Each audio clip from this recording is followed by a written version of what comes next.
Welcome to the Weekly Braaappp, the place to go for information on local and national off-road racing.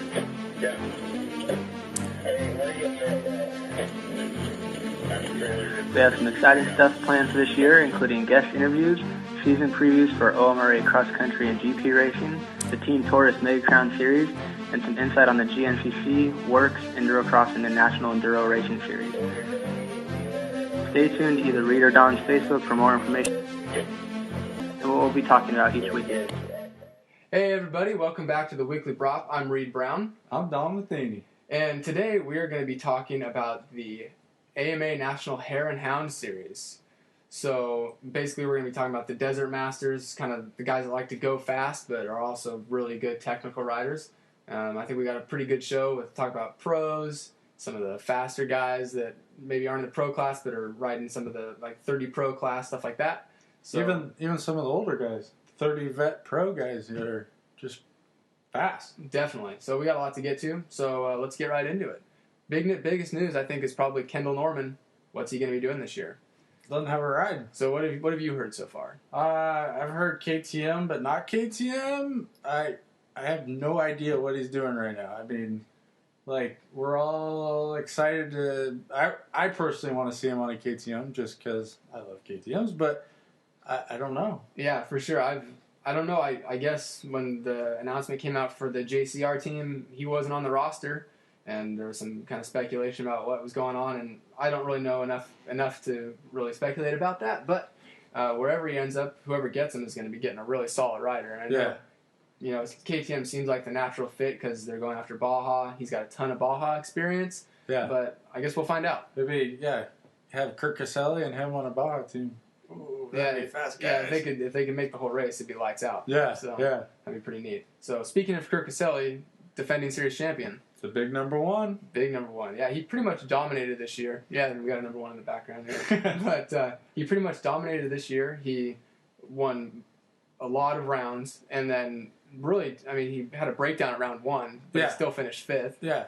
So pushed his bike into the finish on one of them. Like a mile. He pushed his bike for a mile or something. I don't know who the heck can do this. Still finished top 5, I think. yeah, fifth overall. And then, you know, really went kind of unchallenged for the first part of the year when Kendall missed the first 5 rounds with a knee injury. Yeah. But when he came back, you know, Kendall got a couple wins, and Kurt still was able to win out and not even have to race the last race to win it. So that's pretty neat. And David Pearson?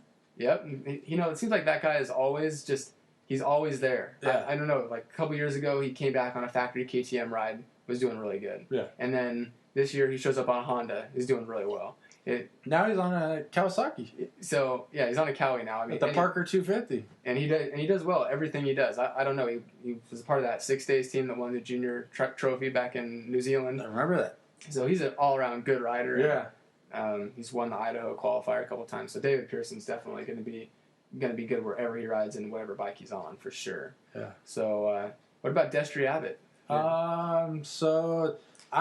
If I'm correct, he's going to race the first couple rounds, selective rounds that he wants to do, and kind of a halfway semi-retired, I don't know, see how he does type thing. Yeah, I think what I ended up hearing was that he was going to be kind of like a Kawasaki ambassador. I mean, he's been with them for so long. Everybody knows who he is, and he's still a really, really capable and talented rider. So he'll be doing select events here and there and going to shows. It isn't like he's slowing down at all. I mean, the dude's like, you know, top 3 easily Hare Hounds. I mean, it's just incredible. Yeah, it's like, I don't know, I think he's got the Kevin Windham thing going on. I think he's probably older than Windham, but he's still amazingly talented. He's super smooth. I mean, I watched the videos that they do of the Hare Hounds, and he's probably the one that looks probably the most in control. Yeah.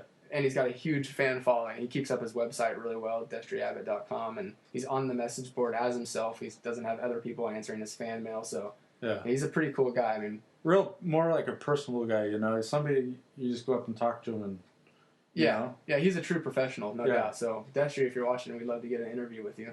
Yeah. So who else we got coming up? I know Dan Caporelli. These guys are the 30 plus vet pro guys I raced against, as well as David Fry. Like, those guys are fast guys, and they're breaking in the top 10, top 20 overall easily.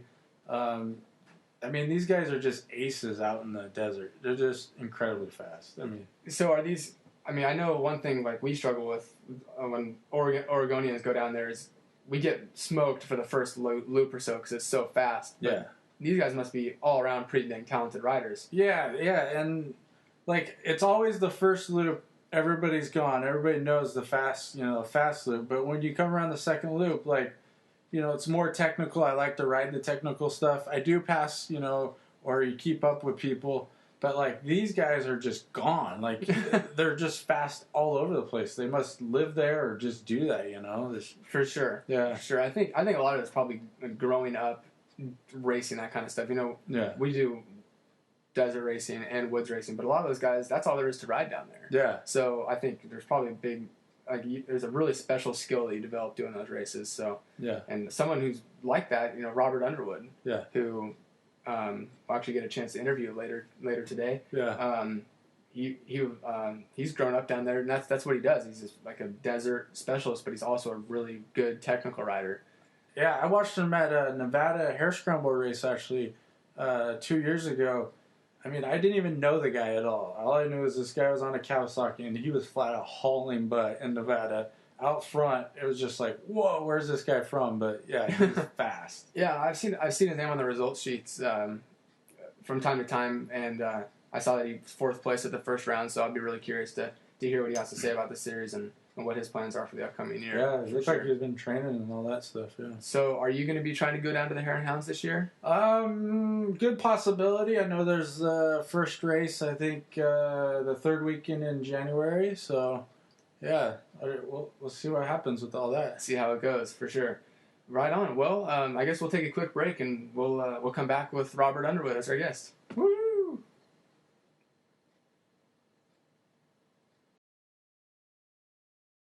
Hey, welcome back to Weekly Braaappp. We got another interview with Robert Underwood. So, Robert, you're big into the Hare and Hound series. Is that pretty much your main focus? Hare and Hounds and WORCS and as much amateur national motocross I can fit in between, but mainly Hare and Hounds and WORCS, yes. So, for the people that don't know you, where are you from? I'm originally from Colville, California, which is like a small town south of Reno, Nevada. Population like 500, counting all your cats and dogs. Nice. Last year you raced the Hare and Hounds. So how did last year go? I definitely had its ups and downs. A couple of rounds I could run up front. I just really never put a whole race together. I had a couple top fives, and I think I was in top 10 every race that I finished in. So, I mean, I had a good showing at every round, but I really never had any flashes or ran up front with the top guys. Kirk Caselli and Kendall Nomer were going really fast this year, so I was kind of off the pace in that just a little bit. So what about the Hare and Hounds kind of attracts you to the series? Is it? I mean, a lot of people think it's just pretty much wide open across the desert, but there's actually quite a bit of technical stuff, right? Yeah, the first loop you definitely got to hang it out and be smart because it's really fast. But the second loop and sometimes the third loop is really, really technical, and that's why I like to race Hare and Hounds because one loop separates the men from the boys, and the second loop I think is just really, really technical riding. So you actually have to know how to ride a motorcycle and not just hang it out. So you got two loops to pretty much show who's the fastest in the off-road or desert racing. Very good. Very good. So I've never done one of these races before, but do you guys get a chance to scout out the start? I mean, it seems pretty hairball just going 100 miles an hour through sagebrush, not knowing what's on the other side of them or anything like that. I mean, it's hairball even if you scout the start, in my opinion. But yeah, most rounds, Southern California rounds mainly, give you a day before to kind of pre-run your start, find out your lines, walk it, ride it, do whatever you want. You can't go past like the banner, so you pretty much can just ride the bomb.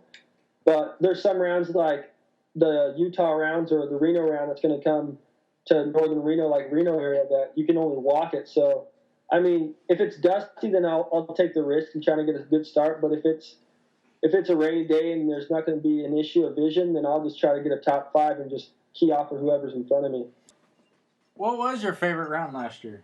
My favorite round, which my results didn't show, would be Ridgecrest because it just was really technical, and I think most of the rounds in California are kind of beat up, in my opinion, really, really rough, and they use the same old trails. But Ridgecrest was had some variety in it, and had a couple sections that were really smooth and some really fresh stuff there. Actually, I take that back. My favorite round's Idaho.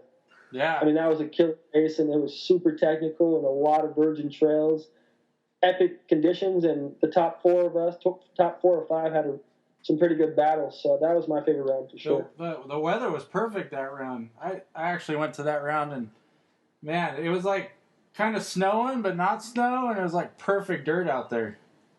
It was super, super good dirt. I mean, it was cold at the start. I was bundled up, don't get me wrong, but once you started riding and got in your flow, about alternate gas, I took my jacket off, and from there all the way to the finish was perfect, epic riding weather. The trails were perfect.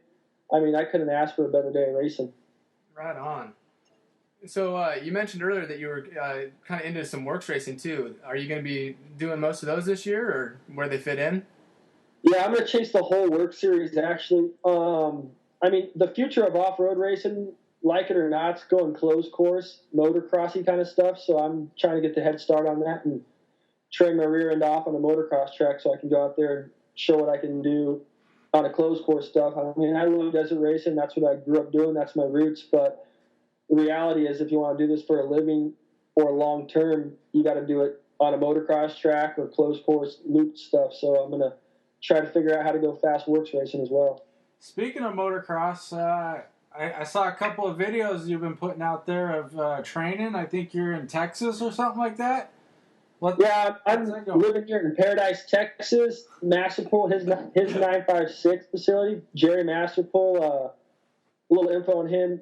Jesse Masterpool was a really fast up-and-coming amateur, and he passed away. He crashed. Yeah. So Jerry kind of opened up this facility, and he trained people that want to put everything into it and try to make it the top level of racing. Like Kyle Cunningham, the Hahn brothers, people like that come out here and train. So I gave him a call, and we worked out a deal, and I pretty much just moved my stuff out here, and I'm living in a tin can, I like to call it, in the middle of nowhere with no cell phone reception, just busting my butt so I can go out there and get it done.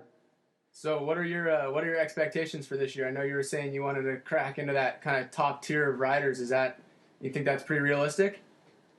I mean, I believe it's realistic. I feel like everyone's human. Everyone puts their pants on one leg at a time, and everyone that lines up there has got to be talented, or else they wouldn't be doing it. And I feel in this off season, I've never been more prepared, physically or mentally, on or off the bike, to go out there and win. And I mean, if I don't see myself at the top, then why the heck am I doing it? You know, if I'm just going to be okay with fourth, running around fourth and fifth, then I think I should just hang up the boots and get a day job. Yeah. So yeah, I see myself running at the top, running with those guys. Why not? What bikes are you going to be riding? Who's supporting you?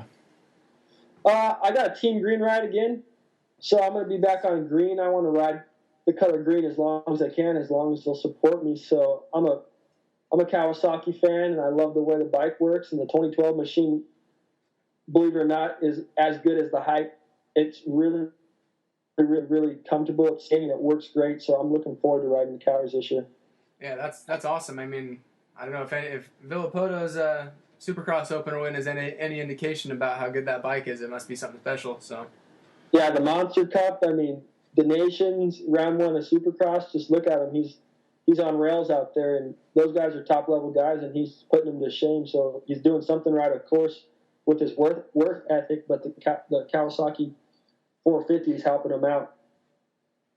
All right, bud. Well, thanks for being on the show, and we appreciate everything. Good luck this year. Appreciate you guys having me on. For sure, man. Well, take it easy. Hopefully, maybe you can keep us updated. We can check back in with you in a couple months and see how your season's going. Hey, I'll give you guys an update anytime you want one. Cool. Thanks a lot, man.